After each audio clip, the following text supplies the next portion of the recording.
Welcome back, cybersecurity enthusiasts, to episode 5 of our comprehensive cybersecurity course. I'm your instructor, and I'm thrilled to continue this journey with you. In our previous episodes, we laid a crucial foundation by diving deep into the core concepts of networking.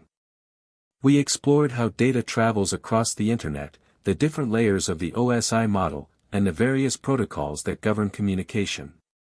You now have a solid understanding of IP addresses, ports, and the very fabric of network connectivity. If you haven't watched those episodes, I highly recommend going back, as they provide the essential context for everything we'll discuss today. Today, we're taking a significant leap from understanding how networks work to understanding how to secure them. As you know, the internet is a vast, often unpredictable place. Just like you wouldn't leave your house door wide open, you wouldn't want your digital network exposed to every threat out there. So, in this episode, we're going to explore some of the most fundamental and powerful network security tools and concepts that act as your digital guardians. We'll uncover the secrets of firewalls, the vigilant gatekeepers of your network, delve into the world of virtual private networks, or VPNs, which create secure, private tunnels for your data, and demystify network address translation, or NAT, a clever technique that conserves IP addresses and adds a layer of security. Finally, we'll get a crucial introduction to Wireshark, an indispensable tool for anyone wanting to truly see what's happening on their network. This episode is packed with practical knowledge that will solidify your understanding of network defense. So, let's dive in and fortify our digital perimeters. Before we delve into specific tools, let's establish a foundational concept using a simple analogy. Imagine your home. It's a safe, private space where you keep your most valuable possessions and information. It has clear boundaries, walls, doors, and windows, separating it from the outside world. Now, imagine this home also has a single, main gateway or entrance through which all visitors and deliveries must pass. This gateway is crucial.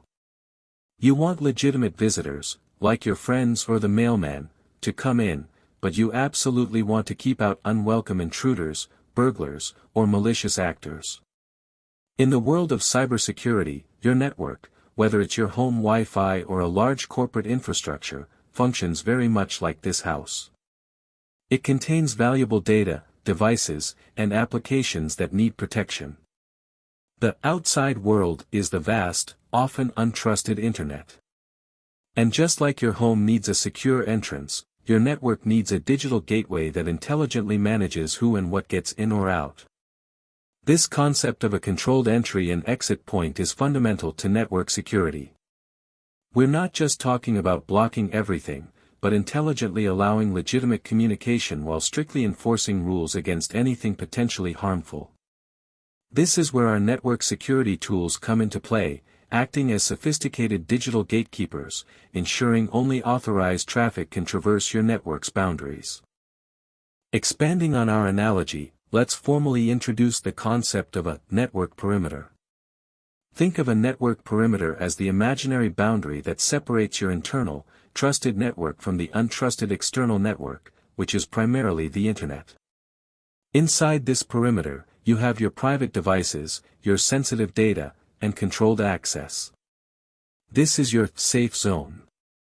Outside, it's the Wild West, a vast and potentially dangerous environment filled with all sorts of legitimate traffic, but also malware, hackers, and various forms of cyber threats looking for vulnerabilities. Securing this perimeter is a cornerstone of cybersecurity. It's the first line of defense. Every piece of data, every connection that wants to move from the internet into your internal network, or from your internal network out to the internet, must pass through this perimeter. And at this crucial juncture, we deploy specialized tools to inspect, evaluate, and control that traffic. Without a well-defined and well-protected perimeter, your internal network is essentially an open house, vulnerable to any digital passerby. Understanding this concept is absolutely vital because all the tools we're discussing today, firewalls, VPNs, and even NAT, are designed to operate at or around this perimeter, enforcing security policies and safeguarding your digital assets from the outside world. Let's start with one of the most fundamental and ubiquitous network security tools, the firewall. In its simplest form, a firewall is a network security device, either hardware-based or software-based, that monitors and filters incoming and outgoing network traffic based on a defined set of security rules. Think of it as the bouncer at the exclusive digital club that is your network. Its job is to decide who gets in, who gets out, and under what conditions. How does it work? Every piece of communication on a network is broken down into small units called packets. When a packet attempts to enter or leave your network, the firewall intercepts it. It then consults its preconfigured set of rules, also known as an access control list or ACL. These rules can be incredibly specific, dictating what type of traffic is allowed based on various criteria like source IP address, where is the traffic coming from? E.g., block all traffic from a known malicious IP address. Destination IP address, where is the traffic trying to go? E.g., allow only internal devices to access a specific server. Port number, what service is the traffic trying to use? E.g., block all incoming connections to port 23 for Telnet, which is insecure, but allow port 80 for web traffic. Protocol, what communication method is being used? E.g., allow HTTP and HTTPS traffic, but block UDP. If a packet matches a rule that permits it, the firewall lets it pass. If it matches a rule that denies it, or if it doesn't match any explicit allow rule and the default policy is to deny, the firewall blocks it. This simple yet powerful mechanism allows administrators to create a highly controlled environment, significantly reducing the attack surface of a network. Firewalls are the bedrock of network security, providing a critical layer of defense against unauthorized access and malicious activity. Now, let's explore the different types of firewalls, starting with the most basic, the packet filtering firewall. This type of firewall operates at the network layer and transport layer of the OSI model. Its method is quite straightforward. It inspects individual data packets as they arrive, and it makes its decisions solely based on the information found in the packet's header. Think of it like our club bouncer, but this bouncer only looks at your ID, your source IP address, destination IP address, source port, destination port, and protocol type. It doesn't care about anything else you've done, where you're going inside the club, or if you've already been in and out. Each packet is treated independently. If a packet's header matches a rule, it's allowed or denied. For example, a rule might say, allow all outgoing traffic from internal IP 192.168.1.10 to external websites on port 80, HTTP, and 443, HTTPS.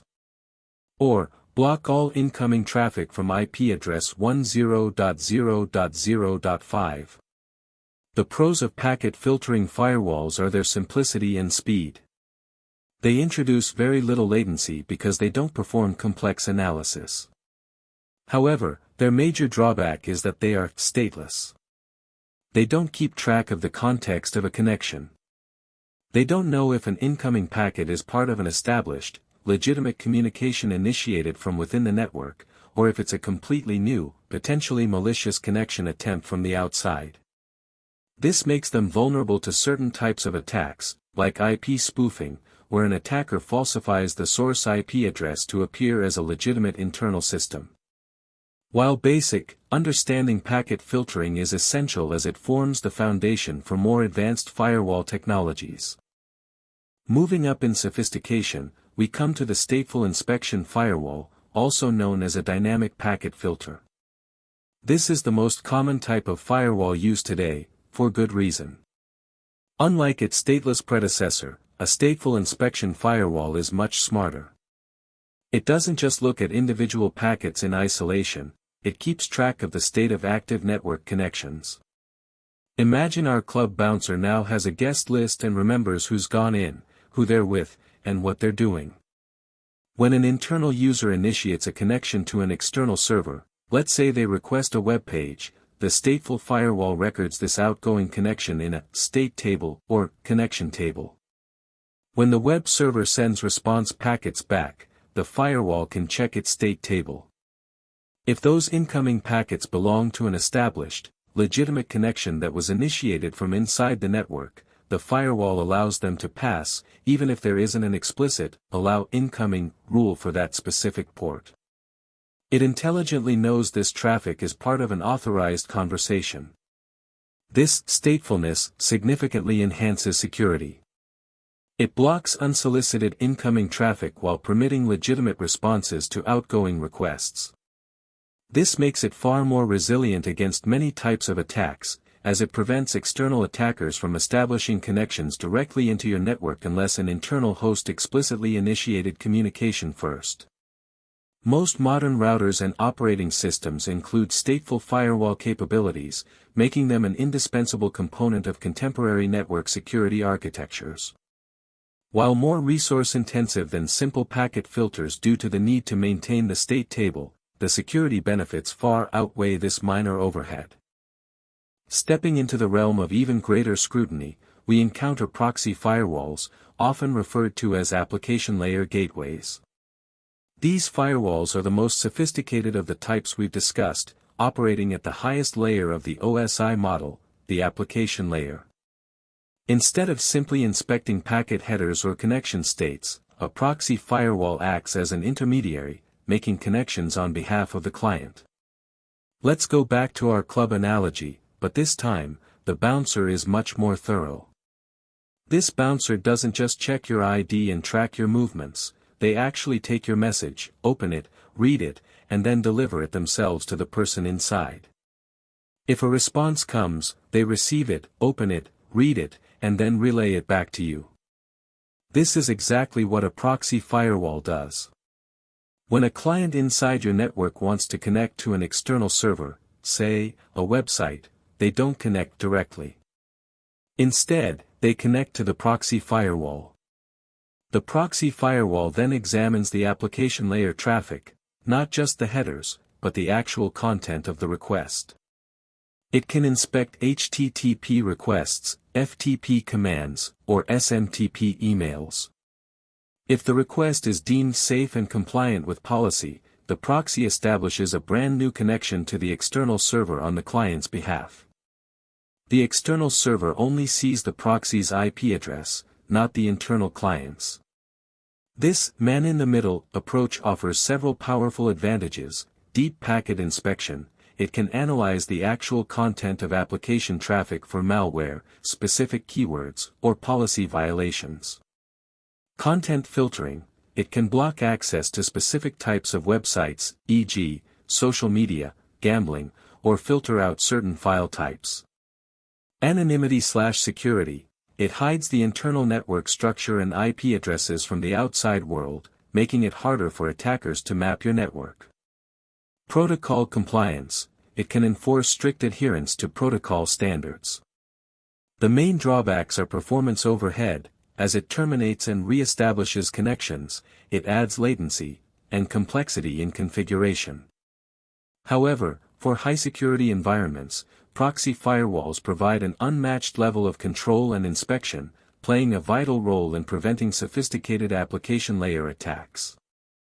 Now, let's shift our focus to another indispensable network security technology, the Virtual Private Network, or VPN. You've likely heard of VPNs, especially in discussions about online privacy.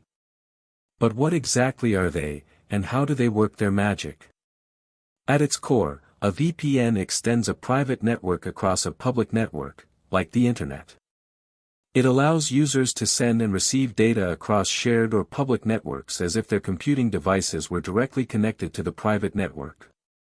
Think of the Internet as a vast, public highway, open to everyone and everything, where anyone can potentially observe your car, its contents, and your destination.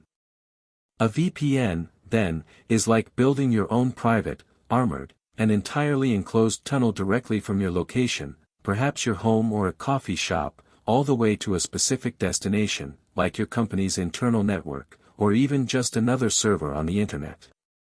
All the traffic moving through this tunnel is completely encrypted, making it unreadable to anyone outside. And crucially, your true identity and location are obscured, replaced by the identity and location of the tunnel's exit point.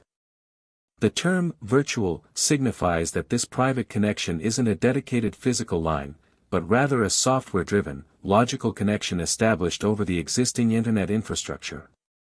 The private aspect refers to the two main pillars of VPN functionality: encryption and tunneling. Encryption: all data transmitted through the VPN tunnel is scrambled, making it unreadable to snoopers, ISPs, or even governments if intercepted.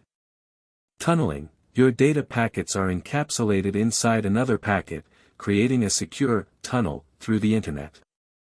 This outer packet is often encrypted, adding another layer of security. VPNs are foundational for secure remote access, protecting privacy on public Wi-Fi, and bypassing geographical restrictions. They are a critical tool in both personal and corporate cybersecurity arsenals, and understanding them is key to secure online communication. Let's break down the process of how a VPN actually works and then understand why it's so vital in today's digital landscape. When you connect to a VPN service, 1. Initiation. Your VPN client software on your device initiates a connection request to a VPN server. 2. Authentication. The VPN server authenticates your device and credentials. This ensures only authorized users can establish a secure tunnel. 3. Tunneling protocol. Once authenticated, a secure tunnel is established using a specific VPN protocol, like OpenVPN, IPsec, L2TP/IPsec, WireGuard. This protocol determines how data is encapsulated and routed. 4. Encryption. All data leaving your device is immediately encrypted by the VPN client before it even touches your local network or the internet. 5. Encapsulation and routing. The encrypted data is then encapsulated within another header, forming a new packet. This new packet is sent through the secure tunnel to the VPN server. 6. Decryption and forwarding. The VPN server receives the encapsulated, encrypted data, decrypts it, and then forwards it to its intended destination on the internet. 7. Return traffic. Similarly, any return traffic from the destination server first goes to the VPN server, which encrypts and encapsulates it, sending it back through the tunnel to your device for decryption. Why does this elaborate process matter so much for cybersecurity? Privacy. Your real IP address is hidden. The websites and services you access only see the IP address of the VPN server, making it much harder to track your online activity back to you. Data security. By encrypting all your traffic, a VPN protects your sensitive information, your passwords, banking details, personal communications, from eavesdropping, especially when you're using untrusted networks like public Wi-Fi hotspots, where malicious actors often try to intercept data. Remote access. For businesses, VPNs are crucial for allowing remote employees to securely access internal corporate networks and resources from anywhere in the world, treating their remote device as if it were physically inside the office. Bypassing geo-restrictions and censorship. While not strictly a security feature, VPNs can route your traffic through servers in different countries, allowing you to access content or services that might be geographically restricted or censored in your actual location. In essence, a VPN provides a critical layer of privacy and security, transforming potentially insecure connections into robust, private pathways for your digital life and work. Let's now discuss Network Address Translation, or NAT. This isn't strictly a security tool in the same vein as a firewall or VPN, but it plays a crucial role in modern networking and provides an inherent layer of security that often goes unappreciated. Simply put, NAT is a method of remapping an IP address space into another by modifying network address information in the IP header of packets while they are in transit across a traffic routing device. In simpler terms, NAT allows multiple devices on a private network to share a single public IP address when communicating with the Internet. Imagine an apartment building.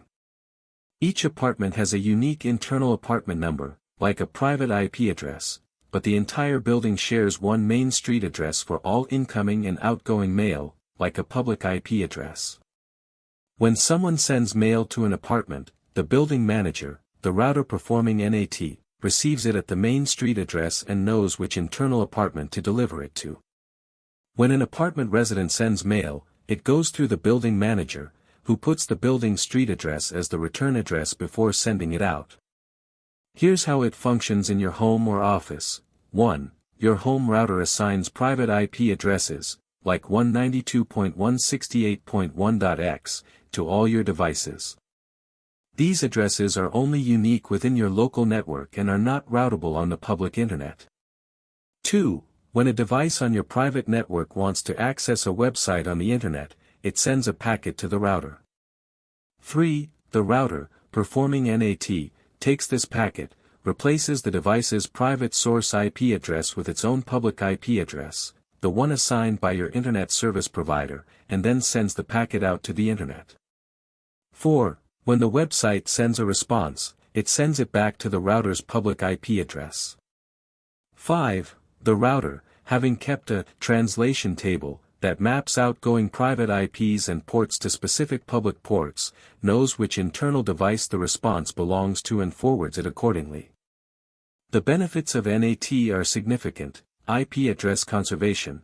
It allows thousands, even millions, of devices to connect to the internet using a limited pool of public IPv4 addresses, which are becoming scarce. Security by obscurity. Because internal devices' private IP addresses are never exposed directly to the internet, NAT provides a basic layer of security. External attackers cannot directly target internal devices using their private IP addresses, as those addresses are not visible or routable from outside the network. They can only see and attack the router's public IP. While NAT is not a firewall itself, it works in conjunction with firewalls, often built into the same device, your home router, to create a more robust and secure network environment. Let's put firewalls into a real-world context, particularly in an enterprise environment, and discuss a common scenario. In large organizations, you don't typically find just one firewall, you find layers of them, often different types, strategically placed to create a defense-in-depth strategy. For example, perimeter firewall. A powerful, dedicated hardware firewall sits at the very edge of the corporate network, separating it from the internet. This is often a stateful inspection firewall, carefully configured to allow only essential services like web traffic, ports 80/443, and VPN connections, while blocking virtually everything else by default.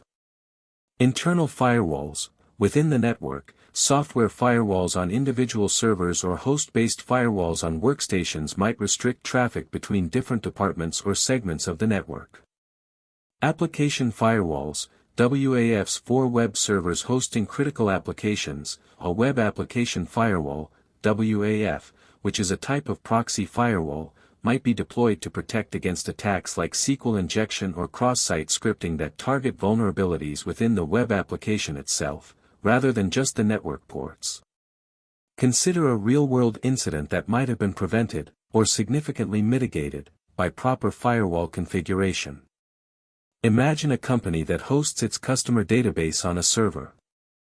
An attacker discovers that this server has an unused administrative port, say port 3389, remote desktop protocol, accidentally left open and exposed to the internet, without any authentication prompt, due to a misconfiguration in the perimeter firewall.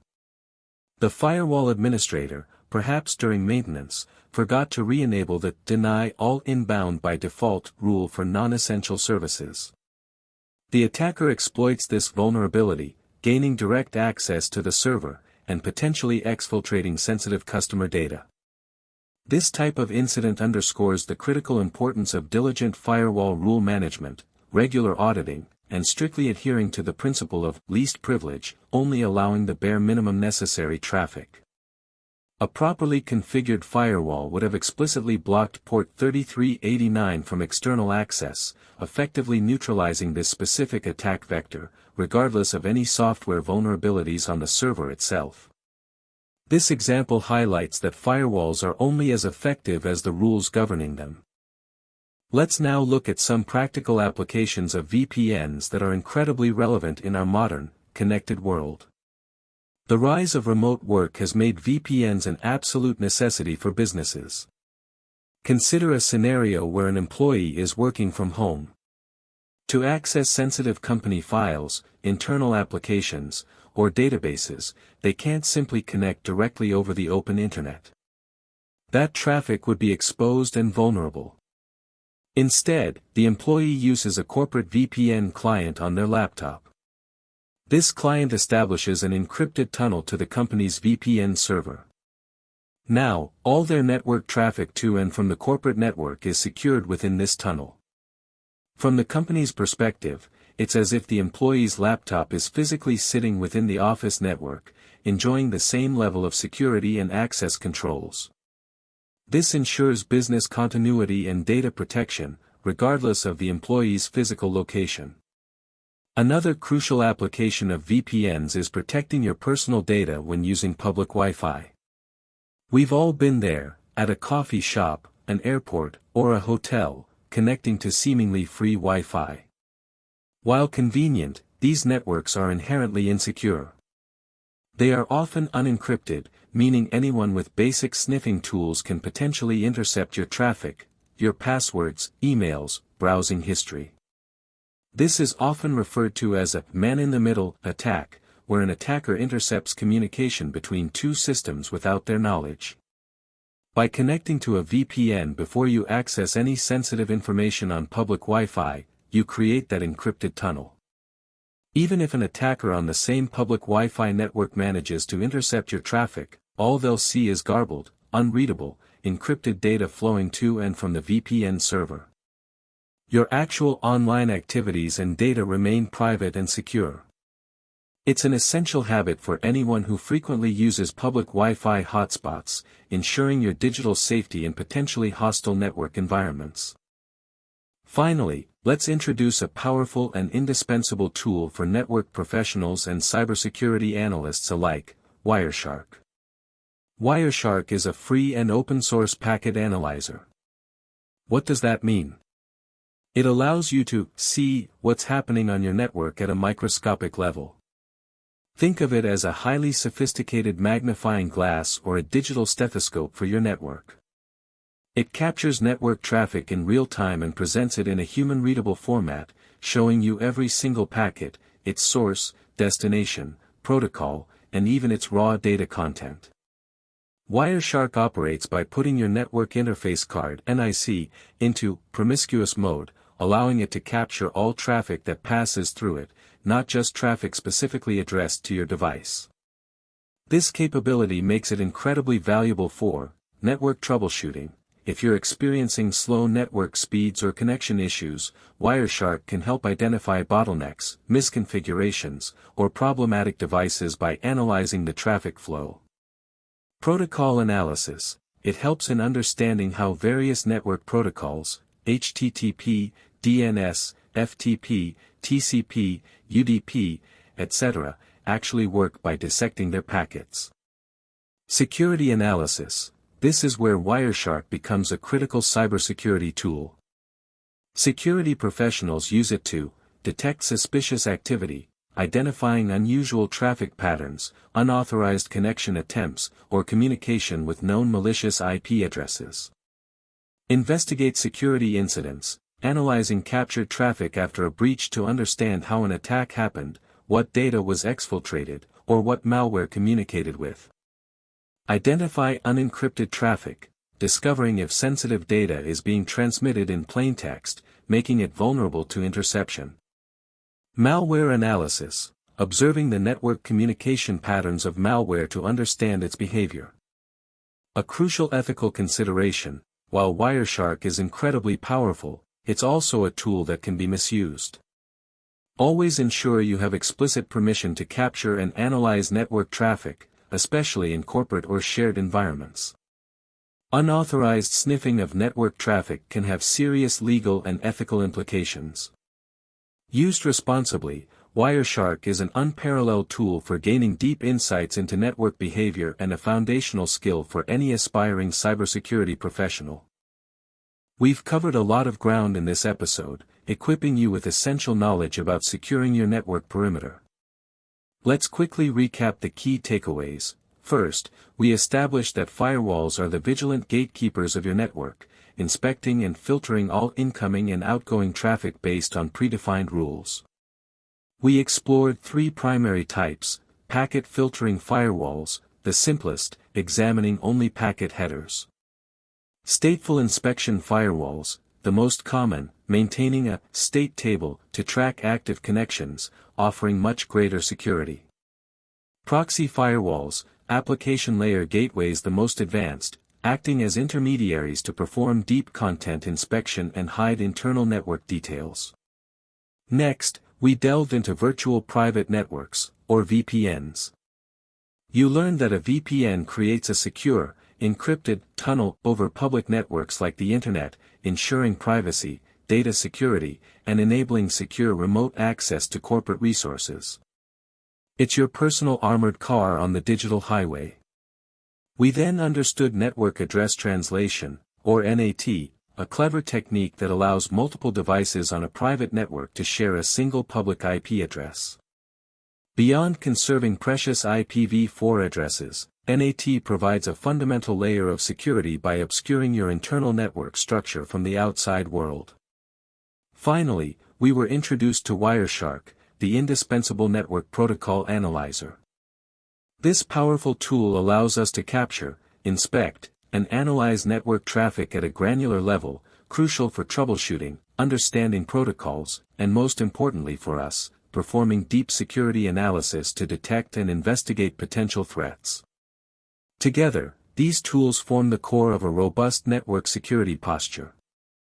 They are not just theoretical concepts, they are practical, everyday defenses used by individuals and organizations worldwide to protect their digital assets. Mastering these concepts is a significant step in your journey to becoming a proficient cybersecurity professional. And that brings us to the end of episode 5. You've now gained a solid understanding of how we build the defenses for our networks. But what are we defending against? That's precisely what we'll explore in our next episode. In episode 6, we're going to dive into the offensive side of network security, examining common network attacks and defense strategies. We'll uncover how attackers exploit vulnerabilities through techniques like denial of service, DOS, and distributed denial of service, DDoS, attacks, man-in-the-middle attacks, port scanning, and brute force attacks. More importantly, we'll then discuss how the very tools and concepts we learned today, like firewalls and VPNs, are specifically used to detect, prevent, and mitigate these malicious activities. It's crucial to understand the enemy to effectively build your defenses, and episode 6 will bridge that gap beautifully. If you found this episode informative and valuable, please hit that like button, share it with anyone interested in cybersecurity, and leave a comment below with your thoughts or any questions you might have. Your engagement helps this course reach more aspiring cybersecurity professionals. And of course, don't forget to subscribe to the channel and click the notification bell so you don't miss episode 6 or any future content in this comprehensive cybersecurity course. Thank you for being a part of this learning journey, and I look forward to seeing you in the next episode, where we'll expose the attacker's playbooks and strengthen our defense strategies. Stay secure.